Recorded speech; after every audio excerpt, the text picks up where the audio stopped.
ایک شخص کہتا ہے مجھے 27 سال ہو گئے ہیں، میں قبریں بنا رہا ہوں۔ میرے ساتھ ایک ہی واقعہ گزرا ہے۔ گرمیوں کی دوپہر کے کچھ لوگ میرے پاس آئے کہ بابا جی قبر بنانی ہے۔ میں نے پوچھا کہ آدمی ہے یا عورت؟ انہوں نے بتایا کہ عورت کرنٹ لگنے کی وجہ سے فوت ہو گئی ہے۔ وہ لوگ یہ کہہ کر چلے گئے۔ میں عموماً اکیلا ہی قبر بناتا ہوں۔ میں نے سخت گرمی میں قبر بنانا شروع کر دی۔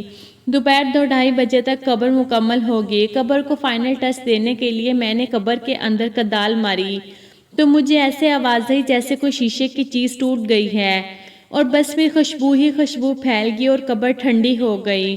میں قبر میں ہی لیٹ گیا۔ باہر سخت گرمی تھی، اندر قبر ٹھنڈک اور خوشبو سے بھری ہوئی تھی۔ اس سے میری روح تک خوش ہو گئی۔ میں حیرانی اور دہشت سے خاموش رہا۔ مغرب کے بعد جنازہ آ گیا۔ عورت کے ورثاء نے اسے دفنا دیا اور چلے گئے، مگر میرے اندر تجسس بھرا ہوا تھا کہ اس عورت کی کون سی نیکی ہے جو اس کو اتنا بڑا نام ملا ہے۔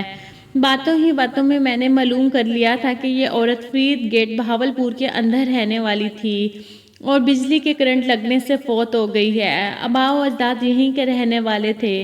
میں پوچھتا ہوا فرید گیٹ پہنچ گیا اور عورت کے بارے میں معلوم ہوا کہ اس عورت کا خاوند کچھ عرصہ پہلے فوت ہو گیا تھا۔ وہ بیچارہ 6-7 سال بیمار رہا۔ اس عورت نے دن رات اس کی خدمت کی۔ خاوند کی شدید بیماری کے باوجود اس کے ساتھ بے وفائی نہیں کی اور دل و جان سے اس کی تیمہ داری کرتی رہی۔ باوجود غربت کے اس کو محنت مزدوری کر کے کھانا کھلاتی رہی اور اپنے جذبات کو اپنے بیمار خاوند پر قربان کر دیا۔ جو لوگ اللہ تعالیٰ کی رضا کی خاطر بے لوث انسانیت کی خدمت کرتے ہیں اور اپنی راتیں بھی اللہ کی راہ میں جاگتے ہیں، انہی لوگوں کے بارے میں اللہ تعالیٰ فرماتا ہے کہ میں ایسے ایسے انعامات دوں گا کہ جس کو کسی آنکھ نے نہ دیکھا اور نہ کسی نے تصور کیا ہوگا۔ خوش نصیب ہیں وہ لوگ جن کی قبریں خوشبو اور ٹھنڈک سے بھری ہوئی ہیں۔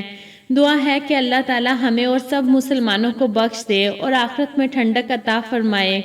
دوستو، میری ویڈیو اچھی لگی ہو تو پلیز میرے چینل کو سبسکرائب کر کے ویڈیو کو لائک کر دیں۔